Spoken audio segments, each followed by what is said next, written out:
just money. Yeah.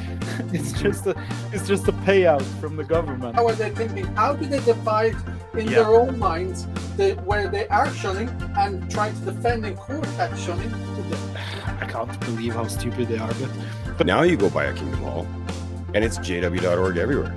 You know, and just kind of go, whoa, you're kind of crazy. But what can a normal Jehovah's Witnesses? They can't fight for reform. They can't.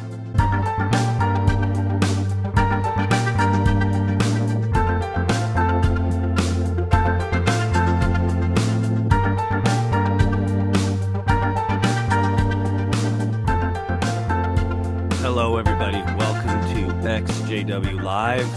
You can see we got a crowd here. We got Yan. Thank you for coming, Yan. We're super excited to have you here. Jason, short notice, but he is always awesome and always ready to give up a few hours for whoever. So thanks for coming, Jason. And what's this ridiculous guy in the upper right corner dressed? What is... Okay, so for those of you who don't know, it's playoff season in Canada, and Nash's team they're pretty good actually, so they could go. Wait, the cat left. He's done with this. Okay, so that was Jehovah the cat. Everybody, yeah, he doesn't like apostate stuff because he's Jehovah. I'm sorry if people are offended. I honestly do apologize, but that was Jehovah the cat. Okay. So, what's going on? Well, Yan was was awesome and gave some time for us today. We, as those of you who are familiar with our channel, you know that we are super excited about what happened in Norway. This was an incredible decision, and it's still ongoing. We'll hear about that. So we wanted to have Yan to talk about that. And I am really curious. I know other YouTubers have had Yan on, which is great. And so we're just kind of adding to all of that. But I kind of, and Nash and I were talking about, we wanted to hear, from the beginning, the whole story of how this got started in detail and kind of all the way up to the present. And what's happening now.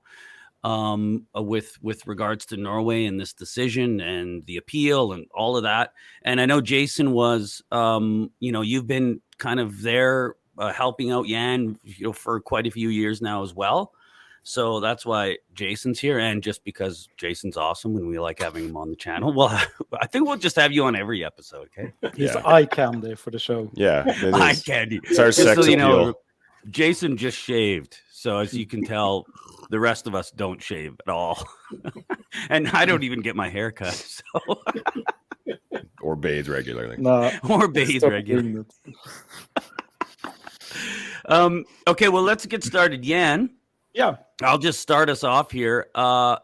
What started this whole thing? And we'll for those the viewers that don't even know what we're talking about here, you're going to figure this out as we go along. But we'll let Yan start. How did this begin? Was it just you by yourself, or was a couple of you?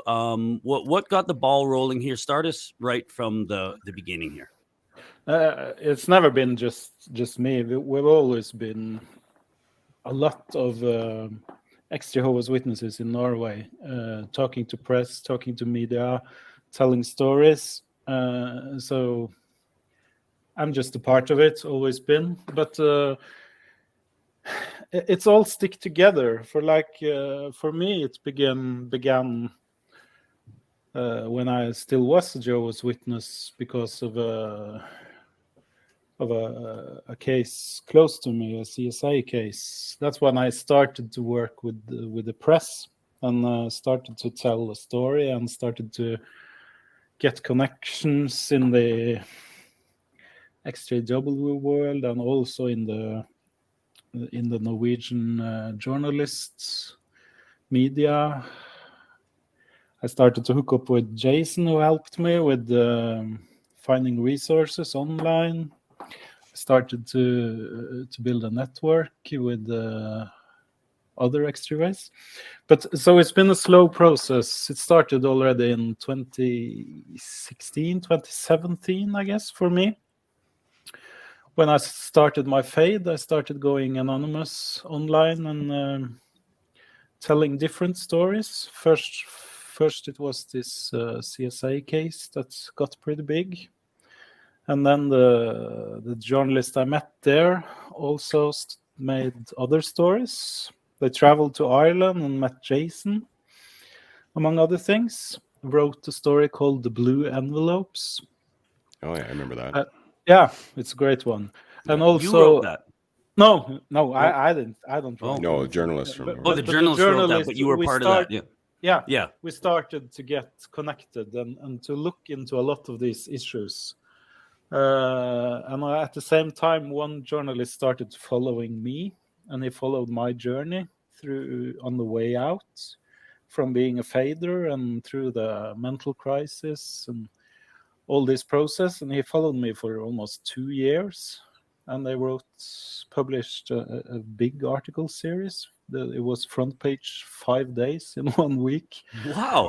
Yeah, it was. It was a really strong story. This was kind of what got me into this for years past before this process ended. And at the same time, other ex-Jehovah's Witnesses in Norway also kind of did their thing. And so for the last 5-6 years, it's been a lot of different, real, true, strong stories in Norway and a lot of exposure. And this again has caused both the public, the politicians, and also the media to focus a lot about the damaging stuff. So yeah, I just wanted to ask, so when did it make the jump from obviously there was interviews and media coverage. Now, did the politicians pick up on it just from the media coverage, or was there a point where you guys approached them? No, it's been a kind of a part of the process the whole time, because we have all these stories about the damaging aspects of the Jehovah's Witnesses, and in all this time there's an underlying factor in the stories, because the Norwegian government gives so much money to Watchtower. Right. So as part of the media, and this is also a way to ask during a case like this. You can ask a politician. You can ask, what do you feel about us giving money to this? And you can ask those in opposition, those not in the government, the other parties, and they will say, this is wrong. The government needs to do something. And then you have an election, and then it changes, and then you can ask them again, what about now? What are you going to do with it?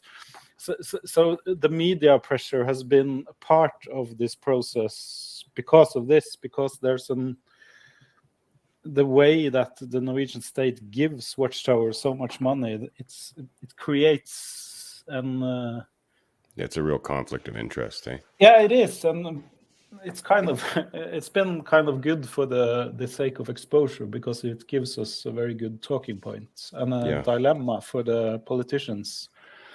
So through all those years, it kind of built up until finally they really got into an investigation. This was in 2019. At that point, the focus was on the voting suppression. Right. We had some good stories. At this time, this was what I ended my fade with.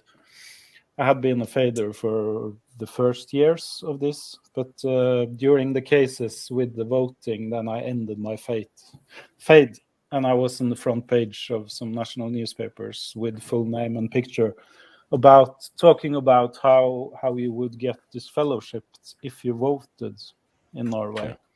If a Jehovah's Witness votes, and they even printed a picture of me voting for the first time, the selfie I took, got in the newspaper, because then I was a fader, and I told the story about how if they discovered that I was voting, then I would lose the last contact I had with the family. Right.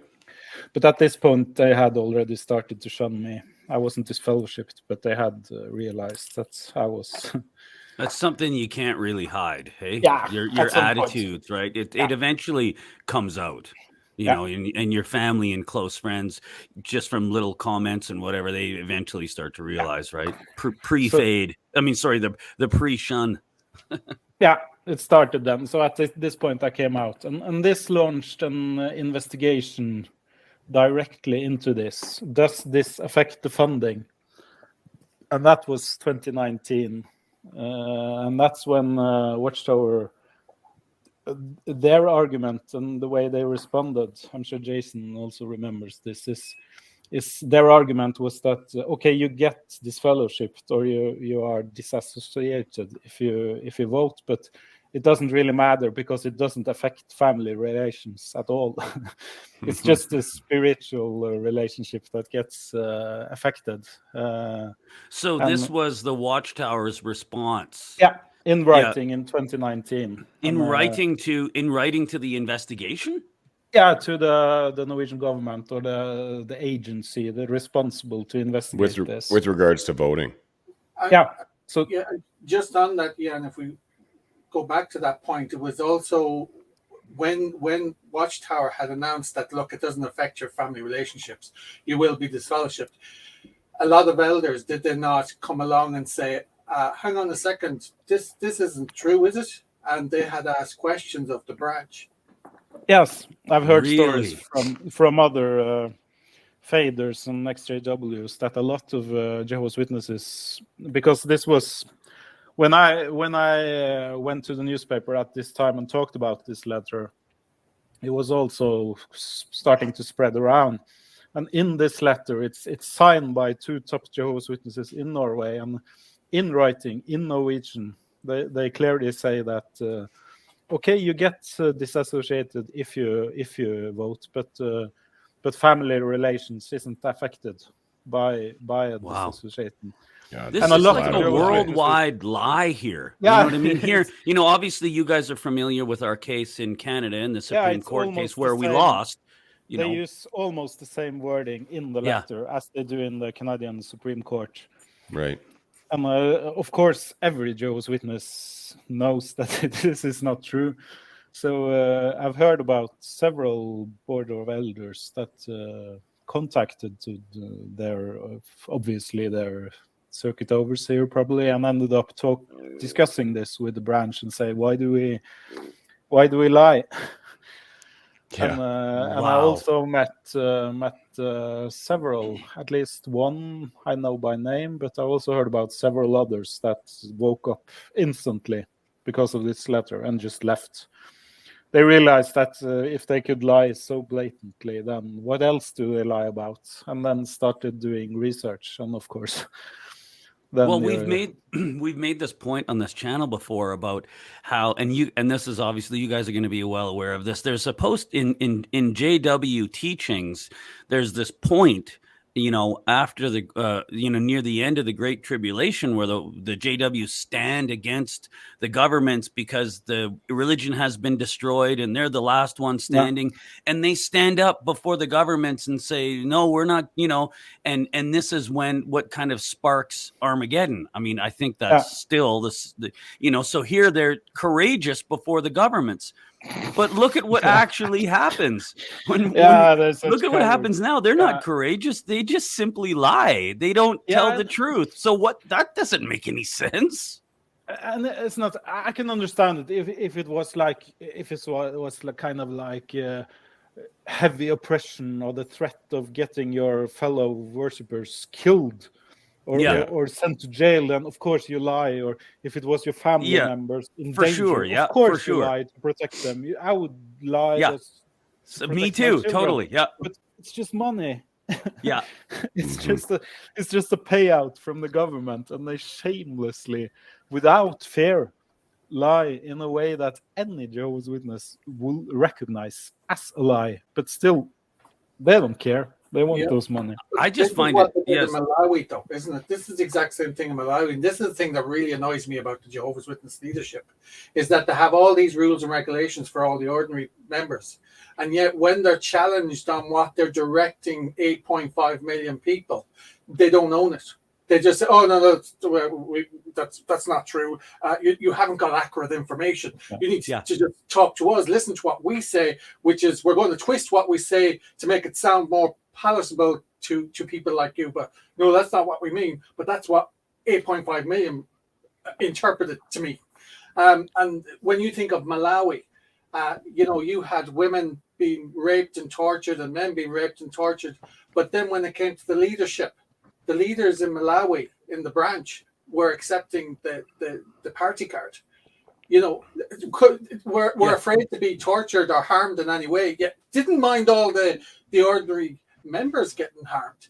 And that's the same as everything today. It's just like with the blood policy and with the shunning, it's all right for everyone else to be harmed.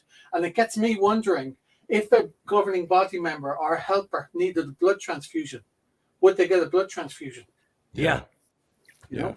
Do you think that they're aware just how little Jehovah's Witnesses, rank and file Jehovah's Witnesses, follow these cases?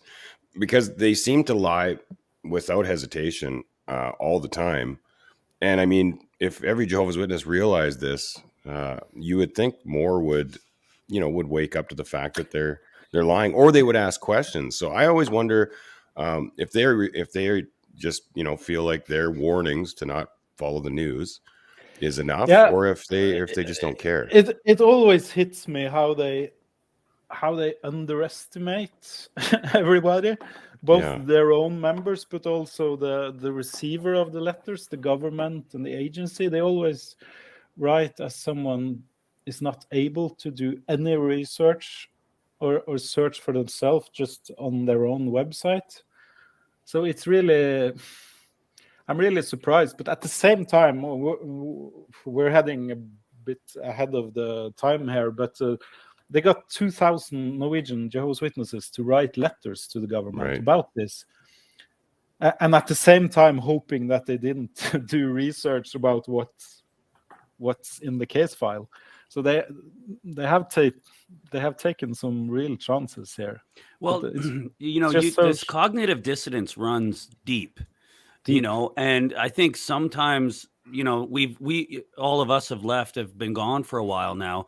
I think back to when I was a kid learning about evolution, in school, and, the cognitive dissonance where this is obviously there's something here, yet it didn't really shake my faith. You know what I mean?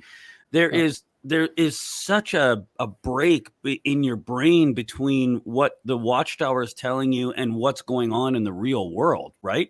So it's shocking how much the organization can get away with as far as what they tell, what's really going on, and what they tell the members. It's just crazy. It's weird.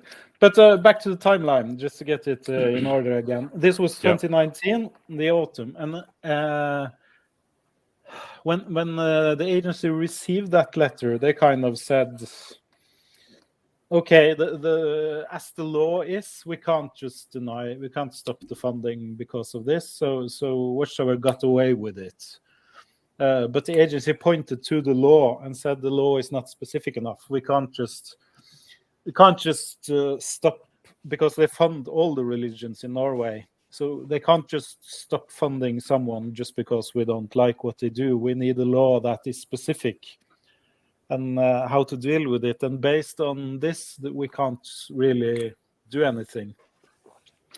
But what you do then you change the law, of course. And during this process, the Norwegian Parliament was working to make a new law regarding the funding, and to make it more specific on how to be able to stop the funding, what terms and how to deal with it.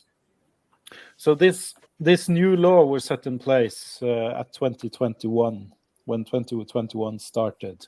And at the same time, we kept writing letters to the government, to the agency, and also to talking to the press about how Watchtower had lied in this letter.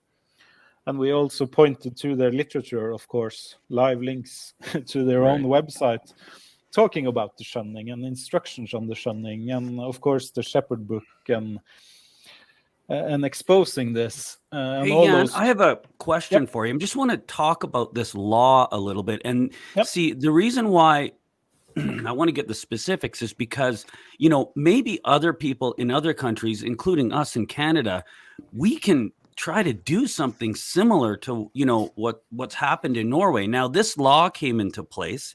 How much, I don't know the political makeup in Norway as far as, we would call it a liberal, conservative, Labour Party, that type of thing. Was that much of a factor in getting this law put into place? Was it a liberal government in power? Was it, was the Conservative Party fighting this? This is how it would happen in the West. Explain that a little bit for us. Actually, can we, just before we explain that, can you just hold that thought? Can you just go back, Jan, a bit and just explain what the law is now? What exactly? Yeah, good idea. Yeah, the law has some restrictions, but basically it has several paragraphs that specifies things that that makes it possible to stop the funding. Basically, it's and Jan, just to interrupt you there, just so the viewers are clear, this law is specifically around funding religious organizations and nothing else. It's just funding. It's not banning. It's not about banning a religion. It's about the limits to how the Norwegian government will fund them. And there's a few points. You have several paragraphs, but a few points are essential regarding Jehovah's Witnesses. And the main point is that you have the absolute right to leave a religion without getting punished. If you punish someone for leaving this religion, then you cannot ask for funding based on the number of people in it. If you understand, you can't, because the funding is based on numbers. So if you have 10,000 people, then you get funding for 10,000 people. But you can't at the same time hold members hostage. You can't punish or threaten people for leaving and then use the number to ask for funding, if you see. What was it like for you when you saw that was going to get put into the law? I mean, that's incredible. Yes, but at the same time, of course, Watchtower spins this and fights this with their ways. So it's not like it's a done deal, because you also have to prove beyond doubt that Watchtower is punishing those who leave. Because they say anyone can just leave. We don't care. Anyone can just leave. Free to go. Free to go. Of course, as you can do with all kinds of things, you can just say that, and then they say that it's up to each individual who they want to associate with. We don't. It's not Watchtower. We don't punish anyone. It's up to anyone if they want to stay around with family. So even if it was in the law, it was still a long way to go. And a lot of hard work. Was there a lot of debate with this law in Parliament? Was there? No. It was, in Norway, we don't have these huge party lines that you will recognize from America, especially. We have. It's not that huge difference, and remember, as I've said, there's been a lot of cases, a lot of media cases. It was kind of a bipartisan view that we have to do something about the law. We can't keep having no rules and just throw away money everywhere to anyone. So this was a bipartisan law that wasn't really a debate. It was more into the details. And so, did it affect any other groups or religions? Not yet, but of course it will. Jehovah's Witnesses are the first one to get denied based on this new law. So this is kind of the milestone case. And if it goes through, and of course the whole intention of the new law was to be able to do this, to stop funding for people that don't behave. So, but it was they lost it on 2 points. It was the right to leave, and then undue influence and pressure on minors. Based on the fact that you can get disfellowshipped and shunned and marked even as a minor. So both those points were enough to deny them shunning. deny the funding on each side. But together, of course, it's a double. They have back to Greg's question there, then about the government. What kind of government brought this law into place? It was when we started working on it. Then it was a right, you can say, in the Norwegian spectre, it was a right-wing government, center. But in the meantime, we had an election, and the government changed to a left center. So both sides have been part of this, but it's not really it's not a left or right debate. They all agree. The only ones defending Jehovah's Witnesses in this are the far right religious groups, the fundamentalist Christian evangelists. Yeah. They are defending Jehovah's Witnesses, of course. but hardly anyone else. Well, the reason I, really wanted to bring that out is because it is definitely a thought for those of us. Like, we have ongoing, not at the scale that you have in Norway, but we have some ongoing cases, I guess you'll call them, here in Canada. And that's a real thought for us. It's, okay, well, we want this to get through while a particular party is in power, because if a different party was in power, it probably wouldn't happen. A great example is actually in Canada, conversion therapy, for individuals that are homosexuals. This was just outlawed in Canada not long ago. And the Conservative Party, who typically, represents religious people, typically, they went along with this to get conversion therapy banned. But the leader of the Conservative Party was just kicked out. And apparently, there was a lot of controversy where a lot of the people in the Conservative Party didn't like that they went along with that decision. And, I can guarantee you, if the Conservative Party was in power in Canada, that law probably wouldn't have got into play, So it's a big deal who's in power in Canada and obviously in the US, whether these things can progress, And so it's interesting that even that you say that a sort of kind of right-wing party kind of started it, and then maybe a left-wing party kind of finished it off a little. I know I'm oversimplifying it, but it's kind of sounds like what you're saying. Yeah. It's not a left-right issue. Yeah. It's more about a few really conservative politicians are defending them, and that's mostly out of fear of the kind of domino effect. Because when one religion loses their funding, it will be very much easier for others to lose it. So they kind of.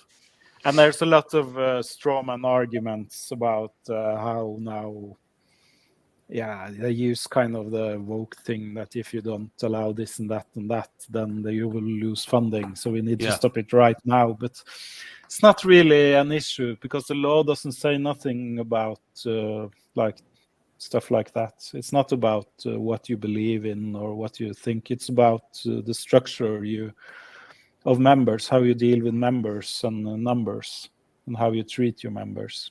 Yeah. Jan, for timeline, so you said that it was in 2021 that the law finally came into effect, right? Yeah. And so the law comes into effect.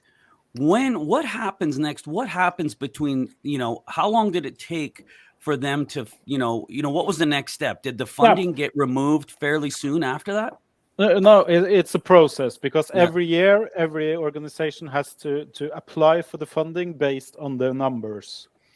So when Jehovah's Witnesses applied for 2021, then the agency responsible, it's a bureaucratic agency responsible for this. It's not the politicians. It's a agency called the Statsforvalter. It's kind of a governor agency that is non-political, just bureaucrats. They are responsible to look into this.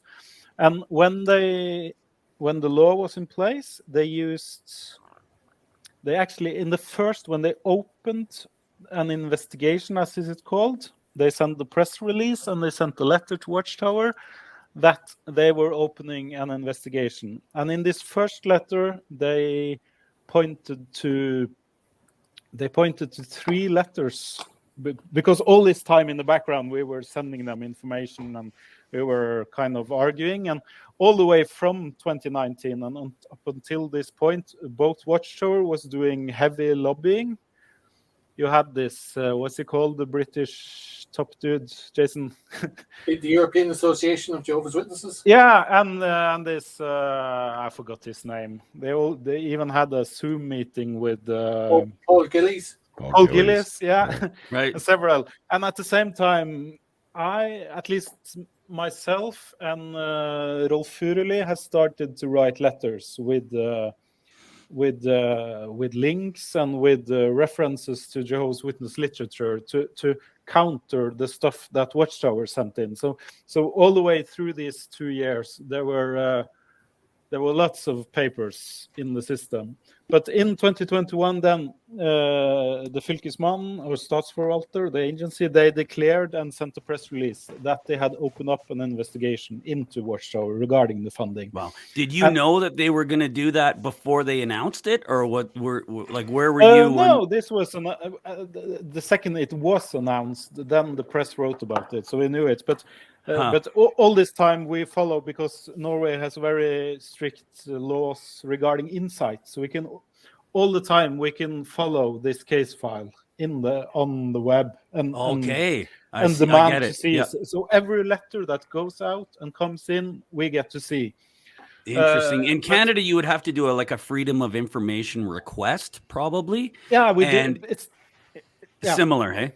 Yeah, but it's very automatic. So I can just go online and I have this account and I hook everything I want and I get it in a few days. So it was interesting. But when the agency declared to Watchtower that they were opening an investigation, they attached 3 letters and they asked Watchtower, "What's your comment on this?"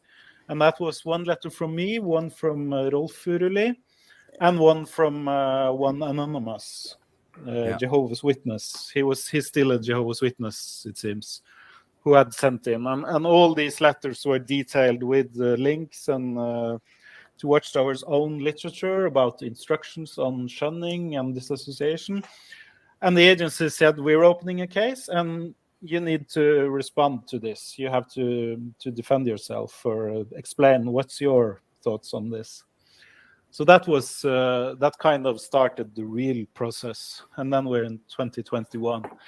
And then it got exciting because finally... This is already exciting for me. Yeah, but because then we realized, and this got a lot of press, and although during those last years, we had been pushing in media, talking about it. I had a big case together with Rolf Furuli in Morgenbladet, which is a very high-effort newspaper. And we were kind of pushing it. They need to do something, and why aren't they doing something? And then it came, and it was huge celebrations. But of course, it was just an opening, and then they left it to Watchtower to respond. To respond. So, and that opened up a can of worms, of course. As it always does. With just maybe Jason can comment a bit on all those letters. What do you think about them? You've read through it, the whole process. Yeah, well, there was so many letters, and it was just, to me, if you compare to what was going on with this case about funding, at the same time was the case going on with Gree. Now, for those that don't know, Gree she isn't an ex-Jehovah's Witness, because to me, an ex-Jehovah's Witness is someone who no longer believes and is kind of wants to move on with their lives and just kind of focuses on the harms that Jehovah's Witnesses cause. But Gree is someone who firmly believes in Jehovah's Witnesses, wants to get back into the Jehovah's Witnesses, but she is disfellowshipped, and despite all her tries to get back in, she hasn't been able to get back in. Now, she has never interacted with any of us because, well, we're apostates in her mind, so we wouldn't be the type of people she'd want to associate with or even engage with. So she's just gone with her lawyer and she's tried to go through the various courts to get Jason, she was Norwegian as well? She's Norwegian as well. Yeah. Okay, so okay, I'm just keeping it straight here. Yeah, and she's gone all the way to the Supreme Court, but eventually lost. But the argument she's making the whole time is that she is being shunned, and she has no access to her sons, who are both Jehovah's Witnesses, because they don't talk to her because she's disfellowshipped, but she has been able to get back in. So she is a living example of how the shunning policy works. And the Jehovah's Witnesses are in court defending their shunning policy and their right to expel members, while at the same time telling the government regarding funding that they don't shun. You can't take it up. The left hand doesn't know what the right hand is. Yeah, you get people, different processes. Same people dealing with both situations. And so I'm wondering, in their heads, how are they thinking? How do they divide in their own minds where they are shunning and trying to defend in court that shunning, while at the other time where they're trying to get money saying they don't shun? Delusional. It's absolutely delusional. Yeah. Their main argument in the letters is that Watchtower, they don't ask anyone to shun. It's each personal decision of each member to decide who they want to interact with. Right. So Watchtower, they have nothing to do with shunning. They don't ask people to shun anyone, and they don't care if anyone are shunning, but each Jehovah's Witness uses their own personal conscience to decide if they want to be with their ex-Jehovah's Witness child or not, or their brother or their father. So that's their main argument. And they also say that this is just, what do they write? It's just hypothetical scenarios that myself and Rolf Furuli were the only two dissatisfied. Dissatisfied. And we're making up hypothetical. It should be translated disgruntled Jehovah's Witnesses. Right. And the thing about it is that they make the claim that thousands every year leave peacefully. And are happy. How they mean by peacefully, because I would expect that, and I can speak for myself, and I'm sure you three guys can speak for yourself. We all left peacefully. Yeah. We don't go. Yeah, I didn't burn down the hall or anything. In the hall when we're disfellowshipped, we don't. There's very few, if anything. They would be in the minority. People that don't leave peacefully, and what we're doing here is still peacefully done. It's the definition of peaceful. You can't be more peaceful. The government peacefully. What Jehovah's Witnesses are doing, the harm that they're causing. So what Jehovah's Witnesses, if they think in any way that governments are going to be fooled by that kind of rhetoric, they're just kidding themselves. But they are kidding themselves, because this whole case, and with the Greek case in comparison, shows that they're kidding themselves. And furthermore, is what they're doing as well is they have all these secret documents and rules to make it seem like Jehovah's Witnesses choose this, that this is something they want to do. And by having secret rules and policies of that, you'll actually be disfellowshipped or you'll be disassociated because of something, and you're not made aware of it. Well, then it's a willing thing that you do. But you always know that you're going to be disfellowshipped or you're going to be disassociated. Yeah. And in fact, most people will only realize that when it comes to a situation. We talked about this in the last interview that you guys did with me about the whole thing about keeping the secrets. And this is where they're so insidious. And this is why I think the Jehovah's Witness leadership don't believe anything that they're selling. It's just a game. It's just a business. And the only way to run the business is to keep everything secret from the minions who are out there in the foreground promoting the business. And the business is JW.org. You just get any letter from a Jehovah's Witness that comes in your post. It's all just promotion of one website, and that's JW.org. And actually, can I just talk about, this is just a side note now, because it was something that a non-English speaking person brought up to me yesterday about JW.org. He says, why is the website called JW.org? Why is the logo called JW.org? Because in my country, it's not JW.org. It's ZG, Zeugen Jehovah's, or ZJ, Zeugen Jehovah's. So why do I promote JW.org on my sign in the Kingdom Hall? And it got me thinking, well, actually, what we're promoting is a business.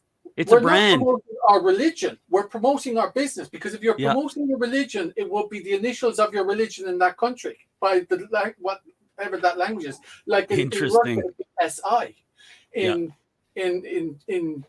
In Spain, it'd be TJ, and in English countries, it'll be JW. But we're not promoting a religion. We're promoting a business. JW.org, and that's the business. So what we're doing by wearing Coca-Cola wouldn't have a different brand name in Zimbabwe. They want the Coca-Cola brand name shown. Yes. JW.org is a brand, which is idolatry. It's interesting. Yeah.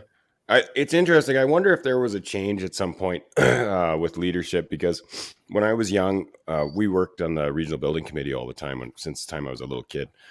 And it would have been late 80s, early 90s. Some of the brothers got this bright idea. We worked on the stucco crew, so on the outside. And so they had this bright idea that there were always two colors, a light color at the top and a dark in the bottom. So these guys wanted to put like a big Watchtower sign in the side. So you'd cut all the trims out and make a Watchtower sign, and then we'd do the dark color stucco up into it. And so all these halls had this Watchtower sign on the side. Well, then we got a letter from the branch, and this wasn't okay. We couldn't have a Watchtower sign on the Kingdom Hall. It was idolatry. Yep. You know, it attached the branch to the hall, but they didn't own the hall. And so now we're going around taking all these things off. So we're going back, renovating these brand new halls to get rid of them. Now you go by a Kingdom Hall, and it's JW.org everywhere. They got your congregation number, JW.org there on every corner, and it's just a big brand everywhere. Brand recognition. And that's a recent change. I think that's why they changed from we'll say the tower sign, the castle tower sign that they had. I think they purposely changed from that to a JW, because they realized, well, if we just go with letters, no one will think of it as an icon. They'll just think of it as a web address. And that's what, and it did work. Most Jehovah's Witnesses did JW.org, not as a logo, but more as an identification to a web address only. Right. But it's not. It's actually a business name. That's their logo. That's their trademark. And therefore, what you're doing is you're promoting a business, which is, it's really just it's idolatry. It's a form of idolatry. Just because you changed it from an icon to letters doesn't make it any different. That's incredible, Jason. So we're going to get back to the where we've got ourselves to where an investigation has been opened. But just before we bring Yan back into the middle, Jason, what happened with the degree thing? Where is that? Where's that court case? Is it still ongoing or? That's all over now. I can't remember what happened. It's not all over. It could be all over. It went to the Supreme Court in Norway, and she's lost. Right. It started off in the first court. In the first court, she lost, and she appealed it. And in the appellate court, she won. And then Watchtower appealed it to the Supreme Court. And in the Supreme Court, they ruled. And we kind of knew this the whole way from the beginning, didn't we, Jan? We knew that she... Yeah. The likelihood of her winning this... The case is she got disfellowshipped after a sexual abuse. She fell asleep and she woke up being... abused, and she told the elders, and they considered it porneia, so she got disfellowshipped. But because she kept denying that it was her fault, and she couldn't get reinstated. She tried that at first, but she kept saying that it wasn't my fault. So what could I do? So they couldn't reinstate it because that's not real remorse. Doesn't she follow kept the rules. blaming someone else. So she took it into the court, but her demand was that Watchtower must reinstate her, and it was always. I found it hard. It's Courts really difficult for a court to force a religion to accept a member that they won't take. But it's not totally correct that she lost, or Watchtower will say that they won in Supreme Court, but they kind of lost too, because their main argument was that the court couldn't look at this case. They wanted the case to just be dismissed without legal consideration. And they lost on that point. So the court said that they are allowed to look into it. Interesting. So that's kind of a minor loss for them. And they also did not they say the wording is pretty harsh against Watchtower, so it's a good verdict. Kind of. I'm not sure Watchtower will flag this as a huge victory, because the wording clearly says that the disfellowshipping is clearly unreasonable, and it also describes the shunning based on Watchtower's own lawyer's testimony that the shunning is systematic and that Greer has lost access to her children, and the court says that this is clearly unfair. But the conclusion is that freedom of religion and organization, and we can't go in and tell a religion who they should have some members, even if it's clearly unfair, the verdict says. In Canada, it's a, they don't, the government. Go ahead. One more thing, that the court also denied, Watchtower demanded that Greer would have to pay their legal costs. Really? But that was denied. They were good. told the Watchtower had to pay their own expenses because the case was more open than that they wanted to. So it's not a clear win, but it was kind of what I have expected. Yeah. But at the same time, it's important to know that this is not an apostate fight that we lost. I see some of the Jehovah apologists on Twitter and stuff celebrated, oh, you lost the case, but there was no apostate involved. This was a believing Jehovah's Witness fighting to become a Jehovah's Witness again. So none of us has anything to do with this. Right. Yeah, that's an important point. Yeah, it is. That's extremely important, I think, because it's very clear that this is Jehovah's Witnesses versus Jehovah's Witnesses. Yeah, and Jehovah's Witnesses both won and lost. Because really, and any Jehovah's Witnesses that will be gloating about this win is really gloating against their own members' loss and loss of family and the loss of her own just life, essentially. And she's at the whims of the elders. The elders have to decide whether they want to reinstate her at any time, and they could leave her out for eternity if they want to. Keeping children away from their mother. Yeah, this is an old. Fairly old, not that old. Maybe she's in her 50s or something, or 60 maybe. I'm this not is far away from 50. A grown. Sorry, I shouldn't say old. But a grown. No, I'm getting old. It's true. It's a grown believing Jehovah's Witnesses that has been disfellowshipped after an abuse, and she even went to the elders herself and told about it. But they still disfellowshipped her, and it's not something to celebrate. There's not a single Jehovah's Witness in Norway that is proud after this case. And just to illustrate it, when Watchtower won the Supreme Court in Canada against Randy Wall, it was breaking news on their website instantly. Yeah, it was. But after, it's been a week now, 2 weeks, and there's still no mentioning of this victory on the Watchtower website.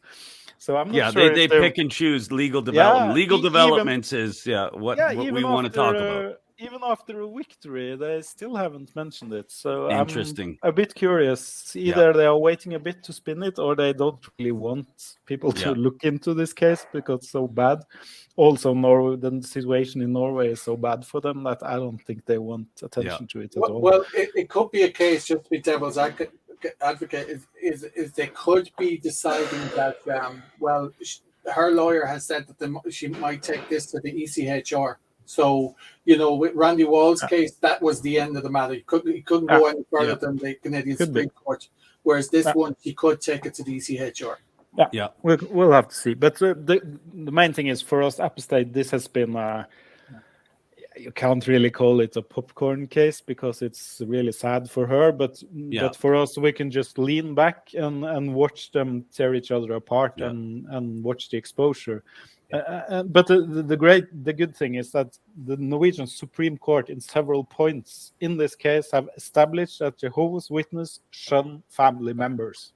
It's a done deal, and even according to their own testimony.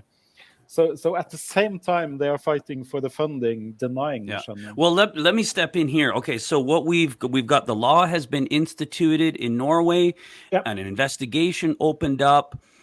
They had your guys' 3 letters that were attached to this investigation. So this is ongoing. So the funding hasn't been removed yet. So that's where we are in the story. Let's continue. Yeah, the funding has been, when they open up the investigation, they say that the payment will be pending the investigation. So from this moment on, it's on hold. And then we have, I think it was 4 or 5 months maybe, with letter writing. Watchtower is lobbying intensely, playing victims, and for every time they send in something, then myself and a few others instantly rebutes what they write. And we always point to the website, to the literature, to the Shepherd of the Flock book, and being really systematic. So I'm biased, but when I read letters, I can clearly see the difference between our letters, who are short, systematic, with references, and with just, it's never, when I wrote a letter, it's never just my opinion. Never. It's, I just point. They say this, but look what their website say, or their Shepherd Flock book. They say this, and we link it in. So it was for like, this went on for 5, maybe 6 months. Lots of letters back and forth. Jan, how many different letter writing campaigns did the Watchtower initiate from their members? Because I know there was a letter writing campaign once now the appeal. You're ahead of the chariot. Yeah. Wow. Yeah. Get back in the car. Okay, so so the witnesses. That's later when the witnesses would do a letter writing campaign. Okay, got it. Now we have these 6 months, and then as I told Old Wortley, just one random day in last autumn, it was maybe August or September or something, then it finally, my notifications run wild, and the phone started ringing, and people, I was just, what happened? And then it was sent to press release that Watchtower lost their funding. The decision was out from the agency, and that was main news everywhere, even the evening news on the national broadcaster and on the radio. And just this afternoon, 2 major newspapers called me to get my response for it. So it was a huge relief, and it was kind of, it was cause for celebration, but also, it felt like a huge achievement, because it was not about the money, but it was about the recognition and the validation. The validation of our That's how voices. I feel about it. And the story, it's never about the money, because Watchtower will do just fine without. They got lots of money. To me, it's about we preach this stuff all the time about the Watchtower, and it's always among our little echo chamber of XJWs. And when a government finally recognizes that, you guys are right, what you're saying is totally legitimate, and that's how I feel. It's like so validating. That was what it was, and also how we were then able to talk about this in press, in articles, and it also launched a major discussion, principled discussion. You had a few conservative right-wing names that went in and full-blown tilt defending Watchtower. It was kind of funny to see who their friends are.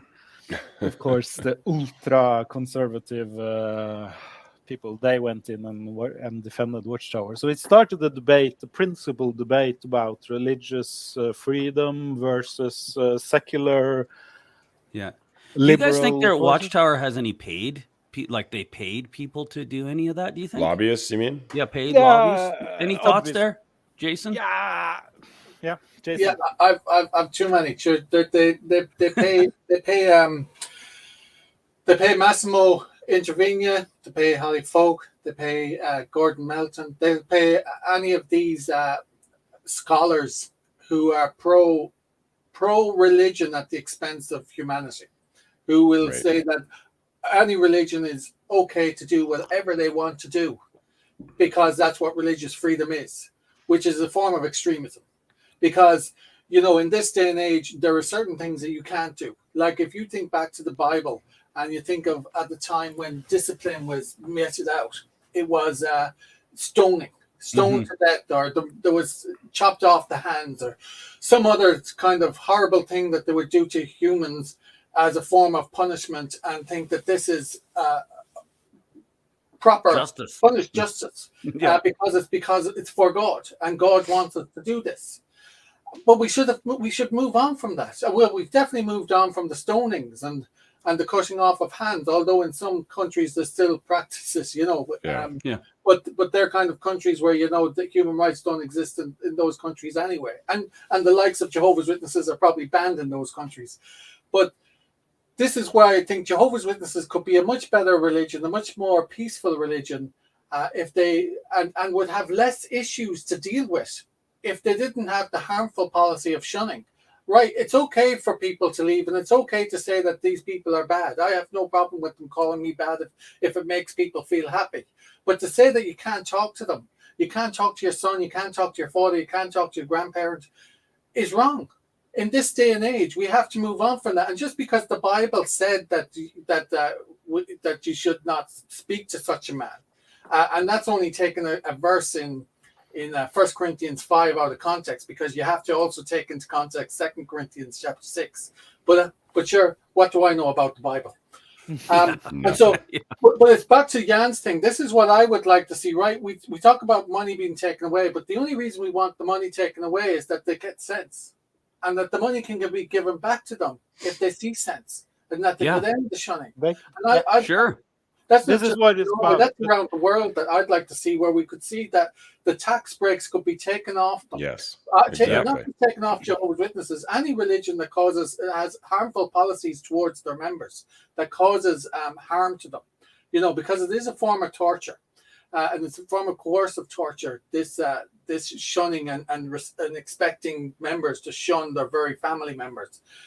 When we can end that, I think we should put in place all kind of sanctions on religious groups that cause harm, and then remove them as soon as they get rid of their harmful policies and practices.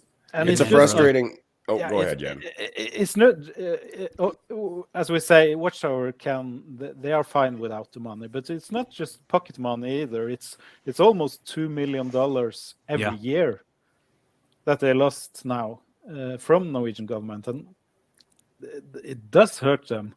In 10 years, that's $20 million that they used to just get because of their shunning policy. So if this stands for good, if the last appeal is overruled, then it's not like they will get it back next year. They will lose $2 million every year from now on, compared to what they used to have. So. And if this happens other places, I know Sweden and Iceland. So then to that point, right? This is why I think, right, it's not a lot of money to Jehovah's Witnesses, $2 million, right, in the grand scheme of things. But the Watchtower fought it really tooth and nail, and they had to. They had no choice, because if they didn't fight it, they could see further along the knock-on effect that this might have in other countries. Because if Norway gets away with it, well, then you have the likes of Sweden, you could have Finland, you could have Iceland, you could see it happen in the Netherlands, see it in any country, the Belgium and so on, and it could knock on across Europe. And then other countries might come online and go, actually, do you know what? They're right. We have to end this. This is not good practice. Yeah. And that's what their greatest worry is. Yeah, it is. And that's the purpose. That's what I want. Because it's not just about exposing and punishing them, but it's also a fight for reform. Yes. And we're fighting on behalf of those left inside, because what can they do?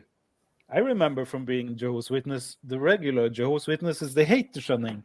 Yeah. They hate the instructions to shun their family members. They feel embarrassed over it. They are sick of defending this to their work and colleagues and their secular friends, and always be hammered. Oh, you shun your children, you shun your family. Why do you do that? They hate this.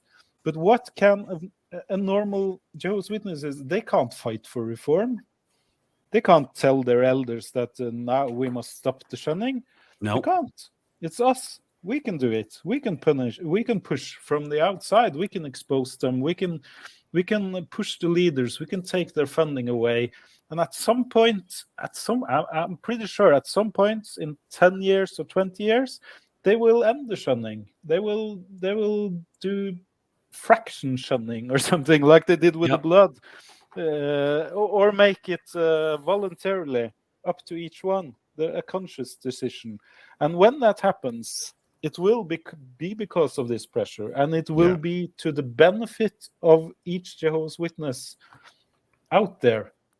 They should thank us for doing this. They never will, but they should. They should be aware of what we do for them. Yeah, they should, because it gets incredibly well confused. said, my friend. Well said, you guys. Yeah. It gets confused, I think, with they use that argument all the time that you can't force people to to be friends with you. You can't force the Jehovah's Witnesses to be your buddy, or to be your son or your brother, and that always frustrates me, because that's not what any of us are saying. None of us are saying that. This is about your individual human rights. You can shun whoever you want. Yan can shun Jason if he wants to. Like, nobody's going to stop him. Nobody can force them to be friends, and none of us are saying that. So all this does is actually give normal Jehovah's Witnesses more rights. It gives them more control of their life, because yes, if they do want to shun somebody, if they don't agree with their behavior and they're in an extremist religion, they can shun them. But this organization should not be allowed to mandate shunning in the way that it does, so that it controls people, it controls families, and there's consequences for it. And so, and like you said, that's public pressure is the only way to change that.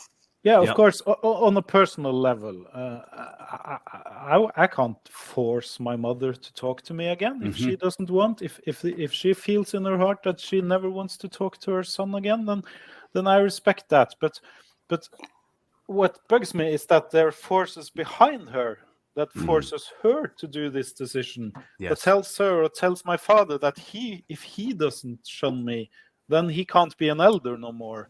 And he will be named and shamed for the congregation as spiritually weak. That's the problem. It's not just that he, in a vacuum, decides that, oh, my son doesn't believe anymore, so I can't have anything to do with him. Let them decide that for themselves. Okay, if that's what you want, I respect it. But you have these men behind the curtain that pushes this, and you can't just deny it because it's in the instructions. It's in the shepherd book. Yeah. So when they pretend that this is just random decisions from each individuals, we can prove that it's not true, and that's what we've been doing. It's not only that, Jan, it's also in the Watchtowers. The Watchtowers are clearly explained about the shunning and how you're supposed to treat family members that may be disfellowshipped, because they present it as, and I think it's it's where they described elders as gifts in men, and that when they make decisions in the judicial committees, that they're right. Always right. Elders are always right, nearly like they're infallible. And that whatever decision they make in the judicial committee of the tens of thousands that are disfellowshipped every year, every single one are right. Really? Every single one of those 10,000? I don't think so. And if they are not right, then you should just wait on Jehovah. This is the fallibility exactly. of it. But what's scary about it is that the members believe it.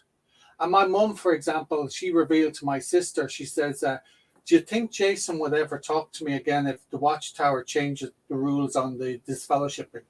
So basically, my mum follows the Watchtower and what's written in the Watchtower as if it's the 67th book of the Bible. Just the way the elders follow the elder book as if it's the 67th book of the Bible. And it's this, that's the part that's kind of terrifying, in that they can just accept whatever these anonymous writers write in it as if it came from God. And she would look at it as if they just wrote something in there and said that actually you can talk to your brothers, your family members. And her conscience straight away would just be, oh, I'm okay, God lets me now. And that's terrifying. I think that's terrifying. But that's the way they think. Yeah, it's incredible. You know what? Let's get back to, so the funding has been removed, right? Yeah. And now there's been a big campaign for these religious leaders and religious commentators have been fighting this. Where are we at now? Yeah, that's the decision. And when the decision is announced, Watchtower has 3 weeks to write an appeal. And they do that, of course. You remember how many pages? Was it 47 pages or something? Yeah, with the big 40 pages. Yeah. And they go through everything, and it's everybody should read that appeal. Just Thank you for translating it, Jay. How, I read the whole thing. It's funny. Like I'm involved in a case here in Canada, and it's so funny how it's so similar to what I read here. It's just incredible. But it's the same people writing it, Greg. Yeah, it's not written in Norway. It's written by Pennsylvania or for sure. But, I find it it is kind of cool that they go so personal against me in the appeal. Mm-hmm. And several of those bullet points are aimed directly at me as a person. In one of the points, they say that it's my own fault that I'm being shunned because I'm talking to media. So of course my family will shun me. It's my own fault. And they also against me and Rolf Furuli in common. The point about how we are the only two disgruntled members in the world, because thousands of members leave Jehovah's Witnesses every I'm not disgruntled. Neither am I. And also how they use the word peacefully as a contrast to me and Furuli, because we're not peaceful. You're not peaceful, We're totally off the hook grabby at violent people. And the only thing we've been doing is writing letters. I haven't assaulted anyone or crashed the Kingdom Hall. Although you do look a little bit like Thor. Do you use a lot of cap locks and exclamation marks? Everything in it's ironic. Even when they came at my door to disfellowship me, we had a nice talk we talked for an hour. Of course, I taped everything and put it on YouTube. But apart from that, I was really peaceful and nice to them. And I said goodbye and thanks. And we had a nice conversation when they finally disfellowshipped me. And they know that. I've been peaceful all the way. I've used peaceful measures. I've talked. I've used the pen. That's the definition of a peaceful disagreement. But but also in this appeal, they have all this they have these different tactics. They deny the shunning, but they also attack the agency pretty hard. Mm-hmm. They are pretty harsh against them, and they're threatening. They say that you have no grounds, you have no right to look into our religious practice. Who are you? You're violating our human rights. You're violating our human rights. It's kind of childish, Joe. Yeah, to me, it was kind of like, right, you're quoting our articles where we say to people to shun. You're not allowed to look at what we write to our members. That's what we write to our members. You're not supposed to look at it. You know, and just kind of go, whoa, you're kind of crazy, aren't you? Like, what you're trying to tell them is we can write whatever the hell we like. We can tell people what they are to do, and you are not allowed to read that. You can read everything that we tell you, aka accurate information. Information. And they also say that what we have shown the danger, that's just fractions taken out of context. Mm-hmm. Half-truths, probably. Yeah, half-truths, but they don't really say what's not true. But the appeal is crazy. But it was long, and actually, that's the first time that I decided to not write a rebuttal because I felt this is.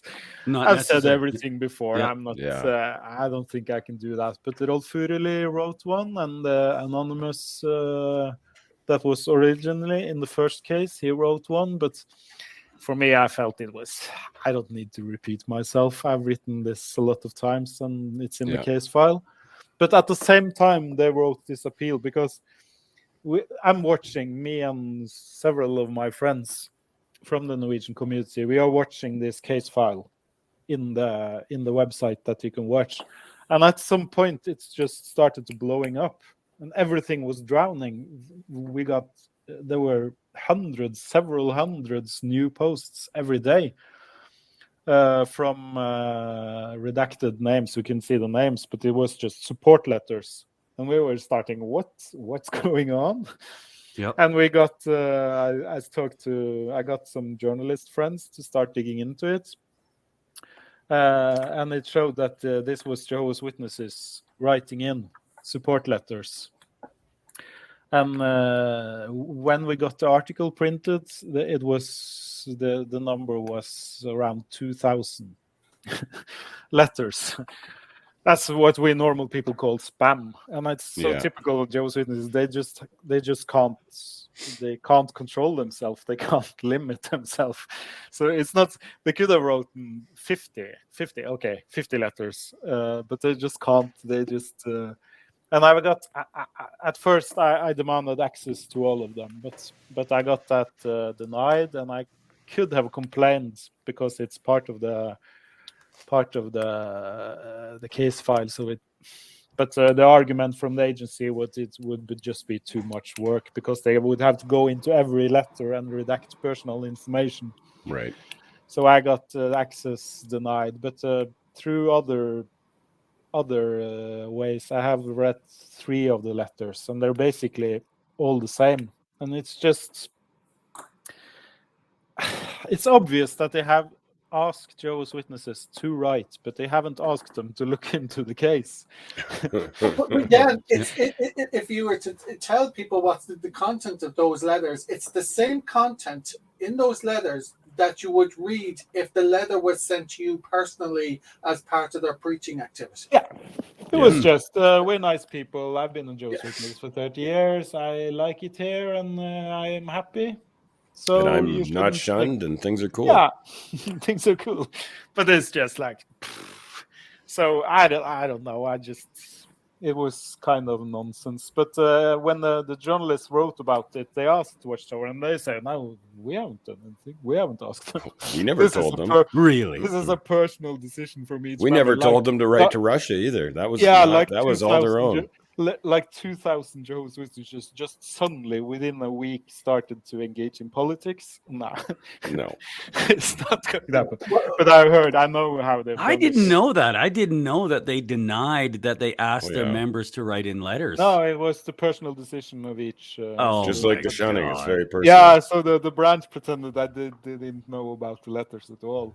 Which is counterproductive to them, because they would have been better off admitting that we did. Yes, we did ask them. We did ask a bunch of members to call it, to write in, because we want to show to you that actually it's not harmful, and most of our members don't see it as harm. But then to just go and deny and say we didn't ask them. Right? You might be telling the truth in that you didn't directly ask those 2,000 people, but you did ask a bunch of elders to go and ask a bunch of members that are in good standing to write in letters, and that's what they did, Yeah. And I think it's just a little bit. Who wants to get 2 hours in field service time? Yeah, exactly. I'm sure they counted time. Yeah, and also the irony. The irony of it, you want to prove that you don't have full control of your members as a cult. How do you do it? No, you get 1/6 of the entire population of Jehovah's Witnesses in Norway to send the same letter at the same time. It's not coercion. It's not. No, it's just because it's 12,000 members in Norway and 2,000 sent letters. So if you take that and put it into US numbers, it's like 200,000 American Jehovah's Witnesses sent the same letter within the same week, and then you say that no, we didn't do anything. They just figured that out themselves. And none of them are addressing the arguments. The arguments. None of them have read it. I don't think that they knew what's the real argument, because they pretended. From the letters I wrote, they thought that Jehovah's Witnesses would be banned in Norway or something, and they were just saying that. I don't think they knew the case at all. Well, that's the way they always portray it to Jehovah's Witnesses, right? It's the governments are after us. They're going to ban us, just like they did in Russia, boy. Just like they did in Canada years ago. We're going to get banned, and so immediately they come just like, "Oh my God, we gotta say something about this." They never stop and look at the case or see what's actually there. They're just like, "Oh, we're going to get banned because Satan wants to get rid of us." Oh, but anyway, back to the good stuff. Now we're about how much? It's maybe a month ago. 2 months, then the agency concluded. The agency, they read through the appeal from Watchtower and the 2,000 letters, of course, and they concluded, and it was just beautiful. It was. What a beautiful document that was. It was an enjoyable read. it was just all the pieces in place. Yeah, it was perfect. They had seen through Yeah. it all, and it was, and also they ignored all the 2,000 letters. They are not mentioned at all in the conclusion, and neither are like people like Massivo, Introving, and they are not even mentioned in the letters. They point to the original decision, and then they point to the shepherd of the flock, and just the conclusion. And it was beautiful. I forgot, before that, we even got Watchtower. They even wrote a written opinion, whining, that was published in a newspaper in really? and in there they were just, we have been discriminated against. And one of their main arguments, I can't believe how stupid they are, but because if we're back, then there were 2 points that they denied Shunning, and one of them was the undue influence and pressure on children, because people under 18 could be disfellowshipped, shunned, marked, pressured. And in this letter, the Watchtower declare in writing, or not Watchtower now, but the head of the board of the Norwegian Watchtower Society, he declares that Watchtower never baptized children. So it's impossible that we can have undue influence on children, because Watchtower, we don't do child baptism. We never baptize children. And that's I can't believe he said that. I still can never believe he said that. It's not just that he said it; it is in writing. In writing, in the newspaper. And it's just, did he say child as opposed to infant? He uses the tactic that that Watchtower use. In the main lines, he said Watchtower does not baptize children, period. And then later in the text, one place, he uses the word infant. Infant, yeah. Well, when he's talking about other religion, isn't he? Yeah, as the way. Yeah. But the headline and the main point. But of course, when the agency denied them because of the children, they were talking about 15, 16, 17 years old. So of course, that's what we're talking about. We're not talking about babies. Nobody has said that they pressure babies. So, but it's just a gift that keeps going, because when they write a public opinion like this and get it published in the newspaper, then that automatically gives us the right to respond. So I wrote a written opinion in the same way, and got it published a week later in the same newspaper, full page. In paper and on web, of course. Just it's just fun. It's so easy.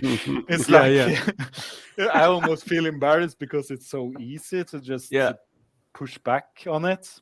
Just pointing to just pointing out to the facts, and any reader will know that of course this is true. And they never responded. They could have responded to that letter again if they wanted to go into an argument, but they didn't respond to that. But they're really bad. I cannot totally understand why they avoid press, and why they never go into interviews, why they don't really take part of it, because they're not good at it. They have no they have no training outside of the. Of course, we have these puff pieces in American press that they pay, that Hendricks are able to control, but that's not real journalism. That's just paid content. But when it comes to real journalists, they seem to be totally helpless, and they are so used to being inside their own fixed echo chamber, narrative. So I almost feel sorry for them. But those written opinion that they wrote is just. Did we get that I'd like to see that. We should put that. I think we have. I have it at least. Maybe I have them on PDF. I have sent them to Jason. Have I not translated that? Maybe I'll see. I think that translated. Yeah, you should. I think you translated my written opinion that I got published, at least. Yeah. So I've had 2 major written opinions published in this series, or 3 actually. But on the first, I talk about the shunning, and I tell my story just like any other Jehovah's Witness story from growing up, and I mention examples of friends that I had to shun all the way from childhood. And also about myself, how I would be shunned. And of course, this was just this is what we are. This is what we did. We are Jehovah's Witnesses. This is what we do. and they got published, and that's also something I'd that's love possible. to see that. Yeah. Yeah, it's we have them.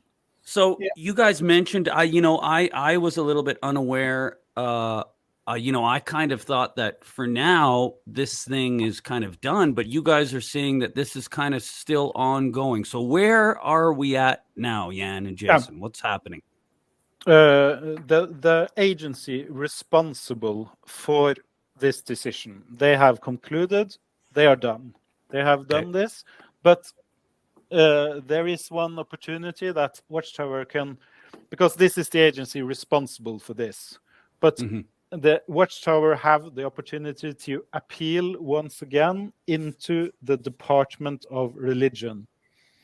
So then the agency, the bureaucrats are done, but they can appeal into the politician, the Minister of Religion or the department.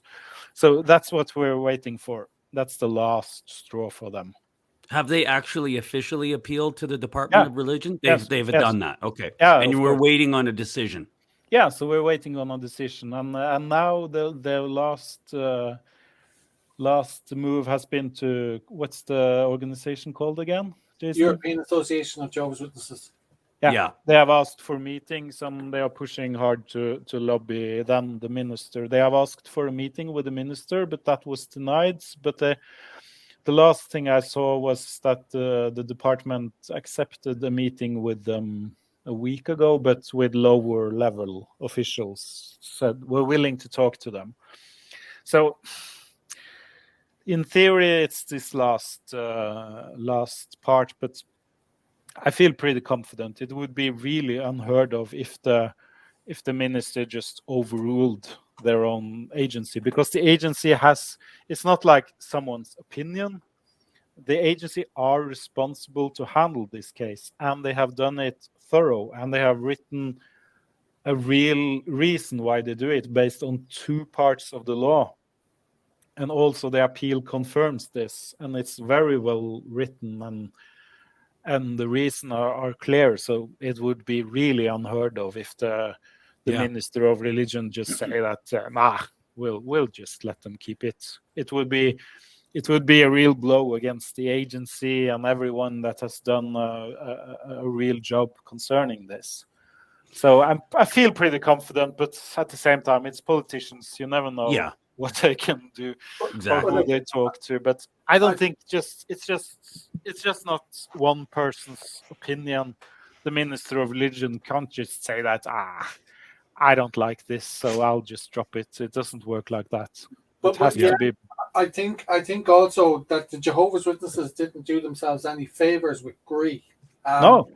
Like, if you think as well, they could easily have gone to GRI and said, look, we'll reinstate you if you drop this case. But that's it. We'll have nothing more to worry about. That'll be it. Let's just drop this case. We'll reinstate you. We'll talk to your elders, and that's it. And that'll be the end of the matter. But they didn't. They went the whole way to kind of prove a point about that they're allowed to shun. So that all went public at the same time with this other thing. So I would just add to your point with the minister. I'd be very, very surprised if the minister turned around and says, we'll give you your funding, when they look at the case with GRI and kind of go, no, you've shown to the public, you've shown in the courts that you don't care about people. You care about your money. And you care about just being able to cause harm to people if you want to. I don't really see any. There's no political win for a minister to. She can't just ignore the law. It's a fresh new law, and it's based on a bipartisan wish that this is kind of the reason they made the new law, to be able to do something like this. And the press has been. Yeah, there's been a few in support of Jehovah's Witnesses, but they are kind of missing the point in the discussion. They just talk about other things like banning. It's not about banning or freedom. They are free to do what they want. So it would surprise me really. But I was called by one official high up in the department. She called me a few months ago. She recognized my name, and I sent an email trying to figure something out, and she called me. and we had a nice chat. And she said that they would spend time on it because this is the first decision based on the new law. So they will have to make sure that everything is covered and it's on safe ground. Because when the minister has concluded, we can be sure that Watchtower will bring it into court. Yeah. They're not going to stop. Yeah. Now they will take this to court. So she told me that they have to be sure, but she also told me that at the point that they made the law, then the law was considered by the Justice Department to make sure that it was within the limits of the European human rights and the Constitution and everything. So most of it has been considered already. If they were insecure, so at that time they made the law, the legal department was considering if it was allowed to stop funding to someone. And they still have their charitable status, right? Yeah, for now, but they could lose that. But has there been talk about that?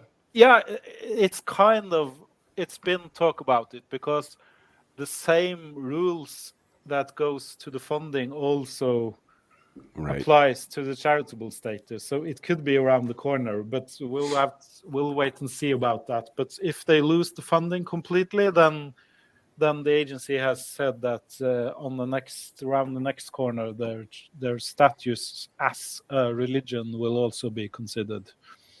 But even if that falls, they won't be banned, of course. Norway is very open, but it would give them some problems. One of the things is that they won't be able to marry people. Oh, right. Formally, of course, they will have the weddings in the Kingdom Hall, but then the couple would have to go down to the town hall to sign the papers after. For now, they have their own ministers. Ministers that can sign the papers. So it's just symbolic, but it's kind of funny either way. So, but so one of the reasons why we brought you on here, and Jason, was to congratulate you for what you guys have done here, but also to help other people in other countries. I know that this type of funding is kind of rare. So, but this was a real win, and people in other countries can learn from what you have done. And it really seems to me that you really have effectively used the media and I think it seems to me like that was a big part of it.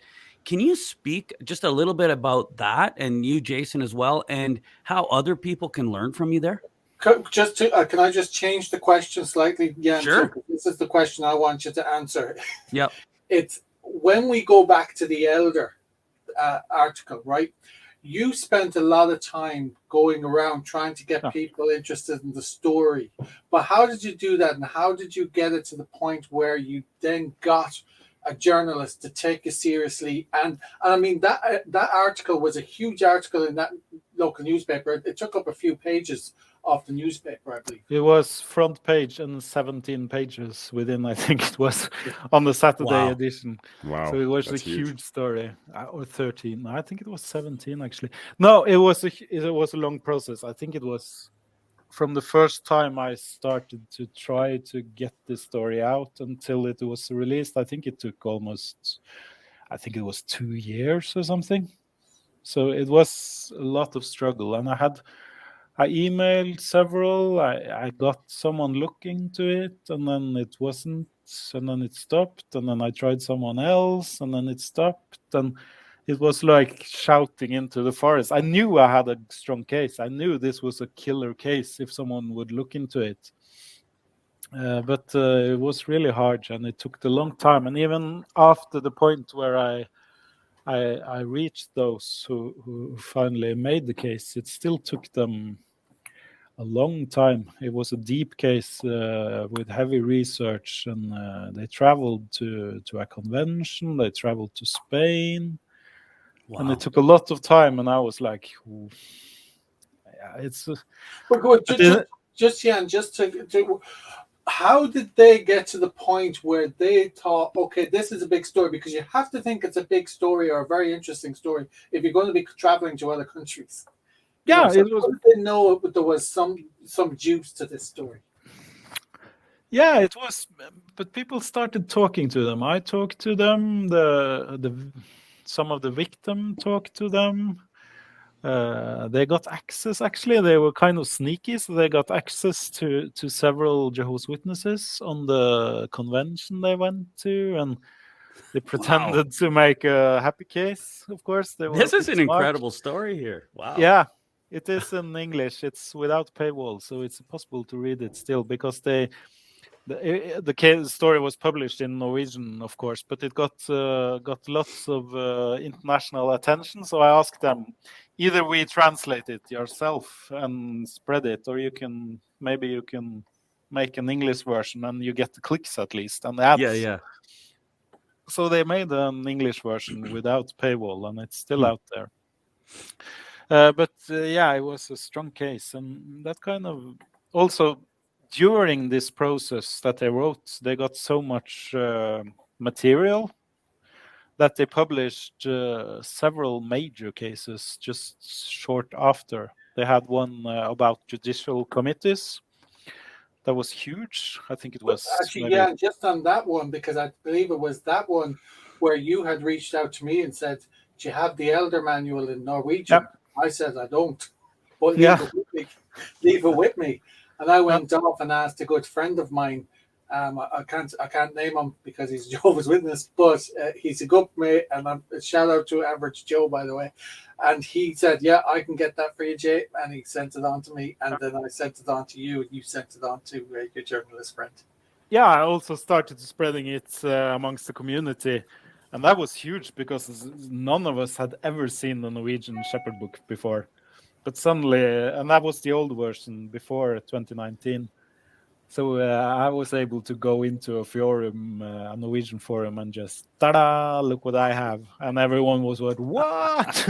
And from there, it just spread, and that was a big moment. So I owe Jason a huge thanks. But in this story, they used pictures from the Norwegian Shepherd Book and quoted it several times. And also in the interview series with me that was published with a journalist that followed me, he also made one big article based on the Shepherd Book.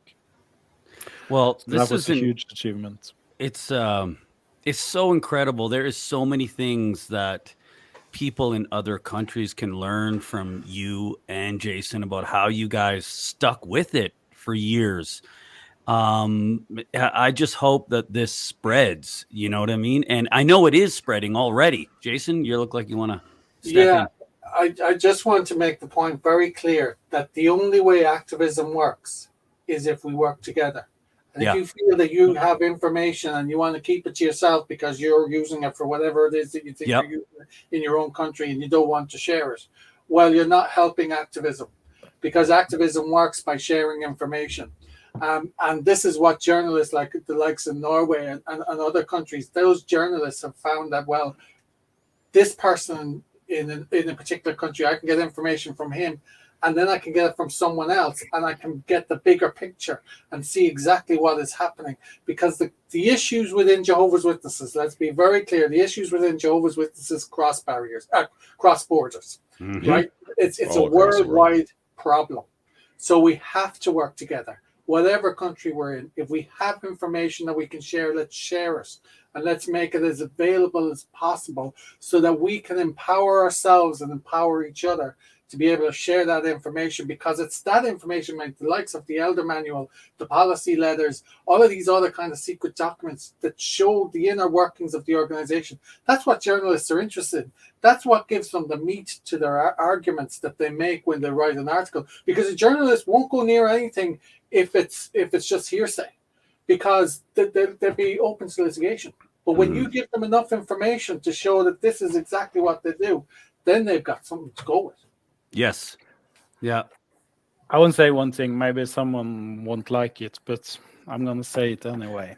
We like that sort of stuff on this channel. During this entire process, with all that we have achieved in Norway, none of us has ever asked anyone for any money. And we've never spent any money on it. And none of us are full-time activists. We're just writing some letters here and there. And of course, I can understand that some some people want to make a living out of this. I totally respect that. I'm not saying they shouldn't, but you don't have to. You can do lots of things without spending any money. Writing an email, calling a friend. You don't have to spend money on it.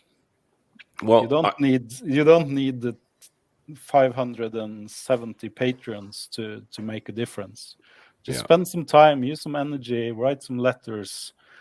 Of course, some people might want to spend so much time on this that they feel that they need support. Of course, totally respect it. I'm not saying they shouldn't, but it's not like you have to have patrons and you have to get money from someone to make a difference. Look at the results. Look at what you guys have accomplished here. That's important. Yeah, and I, what I say to people: don't quit your day job. Don't. The goal for all of us is to move on and establish the life outside of this. And Amen. For me, it's not healthy to get too stuck in it. We need to get a job. Get a job. Don't get stuck in your wife's parents' basement for the rest of your life. Just a random. The question we should all be asking ourselves is, move on. Get a job. The question we need to ask ourselves, and any of us as activists, what's our end goal? A friend of mine asked me that earlier on when I think around 2018. He asked me, Jason, what's your end goal? I go, what do you mean an end goal? He says, well, if you don't have an end goal, are you just going to continue this on and on and on? And I go, actually, that's a good point. I said, I'll have to think about that. And so I then eventually came to what my end goal is. My end goal is to end shunning. Right? I know some people talk about, we have to bring down Watchtower. No, you can't bring down Watchtower. You can't bring down any religious organization. Organizations have a right to live and exist and do what they do. What we want to end is to end the harmful practices that they have, and let them believe what they want, because beliefs are absolute, practices are not. And as long as we make that clear. And so the work that Jan has done here in Norway, what we've seen where the end goal is getting closer, because what you've done is you've now taken their money away, and that's a threat. And if that money was taken away from other countries, because money talks, but we can get the money away from the Watchtower will turn around and go, maybe we need to change shunning policy. We're running out of money here. And if we keep running out of money, we're going to have to sell up all these properties. And if we sell up all these properties, we're not going to have Kingdom Halls for our members. So let's do something about it. Suddenly, Jehovah has spoken. And he told us that we had to. Some have thought in the past that we needed to shun family, but now, from new understanding, we realize that it's not shunning of family; it's shunning of others.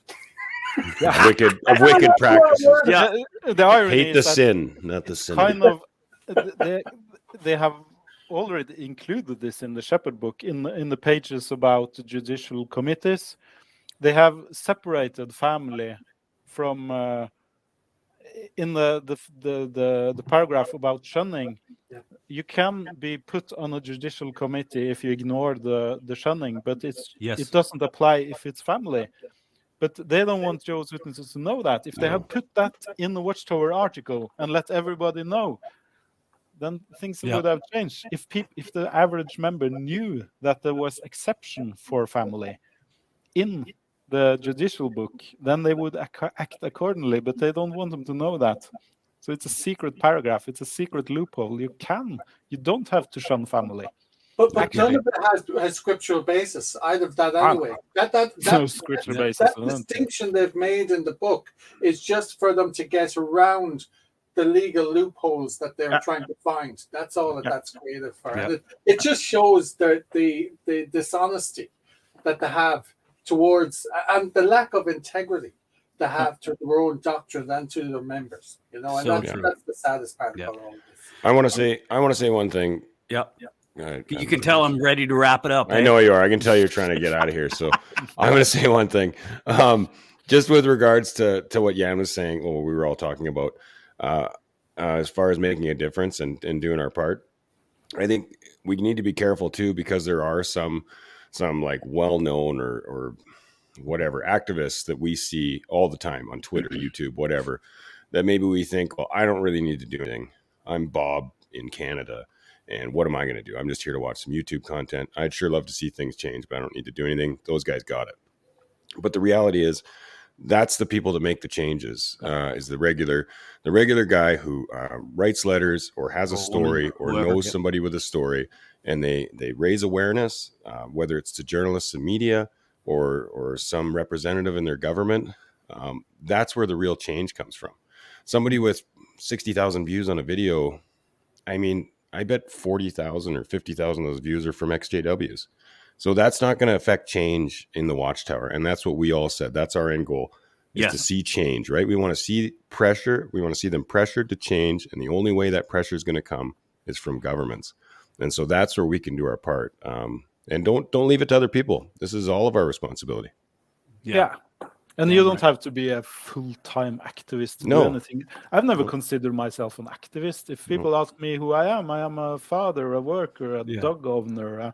I'm Jan Frode Nilsen. I'm not an XJW activist. I've never been that. I'm just speaking out when I feel like it. Yeah. I tell my friends, I tell those I knew, I talk to journalists now and then, but it's not what defines me as a human. Yeah. I'm moving on. I've spent most of my time I spend on totally different stuff, just living my life, trying to figure out this thing called life.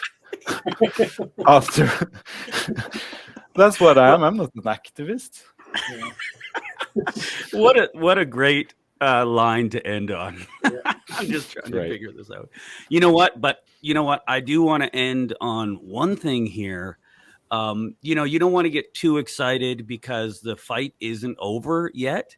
But I do want to congratulate you, Jan. Take the opportunity to see you face to face, sort of, and Jason as well, and all the other people that were involved in this case in Norway. This getting the funding removed. I'd like to thank you for all that you guys have done here. This has been incredible. This is a huge achievement, and you deserve a massive pat on the back for what happened here. Thank you, guys. Thank you very much. Cheers. Thank you. Yeah.